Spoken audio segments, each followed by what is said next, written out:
चरक सिद्धि स्थान chapter number 6 वमन विरेचन व्यापक सिद्धि अध्याय में हम पढ़ने जा रहे हैं अयोग के हेतु और उससे होने वाले उपद्रव। AIPGT एग्ज़ाम के लिए बिटवीन द लाइंस एंड छोटी छोटी चीज़ों का ध्यान रहना बहुत ज़्यादा ज़रूरी है, राइट। इसीलिए हम ये देखने जा रहे हैं and I'll going to teach you this in such a manner that you are going to remember this for life. ये नोट्स मेरे नहीं है, ऑफकोर्स ये आयुर गाइड के नोट्स है, just reading and I thought why not share and make people understand. तो अयोग हेतु, सबसे पहले तो अयोग क्या होता है। योग नहीं हुआ, राइट। योग क्या होगा, अगर वमन के लिए दवाई दी है तो वमन हो जाए, विरेचन के लिए दवाई दी है तो विरेचन हो जाए, उसको योग कहोगे, ठीक है।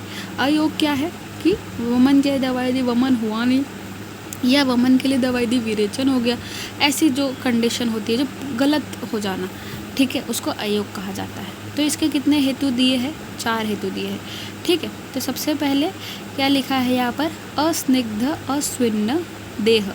तो अब स्नेहन और स्वेदन जो है, इसके पहले ही इस चैप्टर में एक्सप्लेन किया गया है कि स्नेहन स्वेदन करना क्यों इम्पॉर्टेंट है। क्यों इम्पॉर्टेंट है स्नेहन स्वेदन करना, एक एनेक्डोट आता है चैप्टर में जो कहता है कि जिस प्रकार हम एक लकड़ी होती है, उसको लकड़ी छोड़ दो, एक कपड़े वाला जो एग्जांपल है, वासा वाला एक कपड़ा होता है, ठीक है। उसमें हम क्या करते हैं, पहले तुम उसको सरफ साबुन लगा के उसको धोते हो और उसके मल को उत्क्लेश करते हो, राइट, वासा को। वही है स्नेहन स्वेदन, ये हमारा सरफ साबुन है हमारे शरीर के लिए।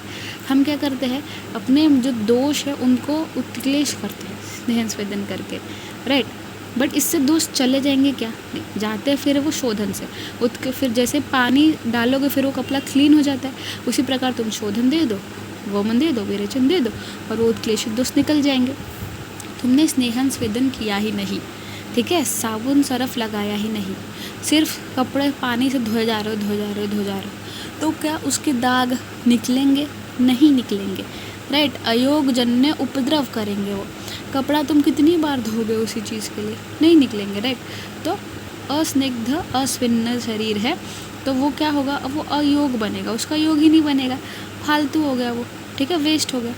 रुक्ष शरीर का है या औषध पुराना है।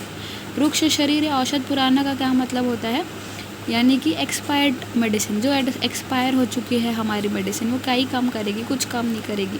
और अगेन हमको रुक्ष शरीर चाहिए क्या, नहीं बच्चा, हमको पानी चाहिए, वी वॉन्ट ऑयलीनेस। स्नेहन इसीलिए तो कर रहे हैं, तो रुक्ष शरीर में अयोग हो जाएगा। उसके बाद दोषों का उत्क्लेश न होना। अब वमन के लिए हमें क्या बताया गया है कि कफ का उत्क्लेश होना बहुत ज़रूरी है, राइट।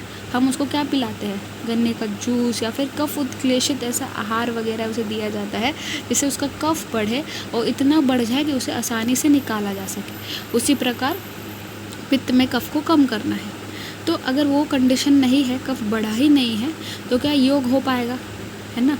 तो क्या वो निकल पाएगा, नहीं निकल पाएगा। उसके बाद क्या बताया है, औषध दोष निर्हरण में असमर्थ है। तुमने जो मेडिसिन दी है वो उसकी कैपेसिटी ही नहीं है कि वो दोष को निकालने जितना पावरफुल है ही नहीं। अगर वो निकालने जितना उसके अंदर दम ही नहीं है तो क्या होगा, अयोग होगा, योग बनेगा ही, निकाल ही नहीं पाएगा। अब ऐसे इन 4 हेतुओं की वजह से कुछ कॉम्प्लिकेशंस हो जाते हैं, राइट, बिकॉज वो उसने इरिटेट तो कर दिया, भले वो निकाल नहीं पाया है, बट उसने जाकर दोषों को ऐसे हिला तो दिया है जगह से, राइट।